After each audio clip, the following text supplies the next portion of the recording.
വിഷുവിന് പടക്കത്തിന് തിരികൊളുത്തി തിരിഞ്ഞോടുമ്പോൾ റോഡിൽ വീഴുന്ന ചേട്ടൻ്റെ വീഡിയോ കണ്ടിട്ടില്ലാത്ത മലയാളികളുണ്ടാവില്ല. 11 വർഷങ്ങൾക്ക് മുൻപ് ഈ വീഡിയോ ഇപ്പോഴും വിഷുക്കാലത്ത് പലരുടെയും സ്റ്റാറ്റസ് ഭരിക്കുന്നുണ്ട്. തിയേറ്ററുകളിൽ ബ്ലോക്ക് ബസ്റ്ററായി ഓടിക്കൊണ്ടിരിക്കുന്ന വാഴ 2 എന്ന ചിത്രത്തിൻ്റെ സംവിധായകൻ വിപിൻ ദാസ് ഈ രംഗം റീക്രിയേറ്റ് ചെയ്തിട്ടുമുണ്ട്. ബിജുക്കുട്ടനാണ് ഈ സീനിൽ അഭിനയിച്ചിരിക്കുന്നത്. സിനിമ കണ്ട ശേഷം വൈറലായ ചേട്ടൻ തന്നെ കാണാൻ വീട്ടിലെത്തിയ അനുഭവം സോഷ്യൽ മീഡിയയിൽ പങ്കുവച്ചെത്തിയിരിക്കുകയാണ് ബിജുക്കുട്ടൻ. ഈ സിനിമയുടെ എഴുത്തുകാരൻ വിപിൻ ദാസിനും ഇതിൻ്റെ സംവിധായകൻ സവിനും സോഷ്യൽ മീഡിയയ്ക്കും നമുക്കാർക്കും അദ്ദേഹത്തെ കണ്ടെത്താൻ കഴിഞ്ഞിരുന്നില്ല. എന്നാൽ അദ്ദേഹവും അദ്ദേഹത്തിൻ്റെ ഭാര്യയുടെ കൂട്ടുകാരിയും മകളും തന്നെ കാണാൻ വീട്ടിൽ വന്നിരുന്നു. വാഴ 2 സിനിമ കണ്ടു എന്നും ഒരുപാട് ആശ്വാസം തോന്നിയെന്നും അദ്ദേഹം പറഞ്ഞു. ആ വീഴ്ചയുടെ അപ്പുറത്തേക്ക് അയാളുടെ ജീവിതത്തിൽ സംഭവിച്ച കാര്യവും അതുപോലെ ഞങ്ങൾ സിനിമയിൽ ചെയ്തു വെച്ചിട്ടുണ്ട് എന്ന് പറഞ്ഞപ്പോൾ എനിക്ക് അത്ഭുതം തോന്നി. എൻ്റെ മകൻ 6ാം ക്ലാസ്സിൽ പഠിക്കുമ്പോൾ എൻ്റെ അനിയൻ തന്നെ എടുത്ത പോസ്റ്റ് ചെയ്ത വീഡിയോയാണത്.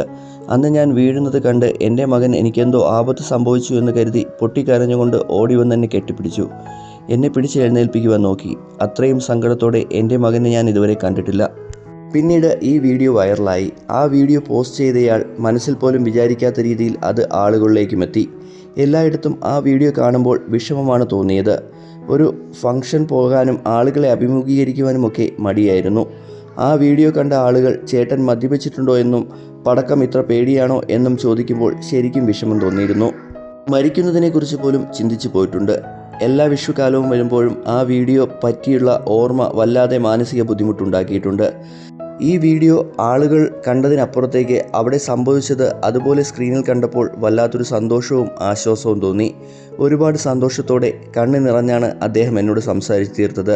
തൻ്റെ ജീവിതം പകർത്തി വെച്ചതുപോലെയാണ് സിനിമ കണ്ടപ്പോൾ തോന്നിയതെന്നും അതെങ്ങനെയാണെന്നും ചേട്ടൻ ചോദിച്ചു. അത് ചേട്ടനെ പോലെ തന്നെ എനിക്കും അറിയില്ല. ഞാൻ 2-3 ഇൻ്റർവ്യൂവിൽ പറഞ്ഞതുപോലെ അത് വിപിൻ ദാസിൻ്റെയും സവിൻ്റെയും ഒരു മാജിക് തന്നെയാണെന്ന്. ഈ വാർത്ത അറിയുന്ന ആൾക്കാർ ദയവ് ചെയ്ത് ആ ചേട്ടൻ ആരാണെന്ന് അന്വേഷിച്ച് പോവുകയോ അവരുടെ വ്യക്തി ജീവിതത്തിലേക്ക് കടന്നു കയറാൻ ശ്രമിക്കുകയോ ചെയ്യരുത്. ആ ചേട്ടൻ ഇനിയെന്നും സന്തോഷമായിരിക്കട്ടെ. ഒരിക്കൽ കൂടി എല്ലാവർക്കും വിഷു ആശംസകൾ നേരുന്നു എന്ന് പറഞ്ഞാണ് ബിജുക്കുട്ടൻ ഈ കുറിപ്പ് അവസാനിപ്പിച്ചത്.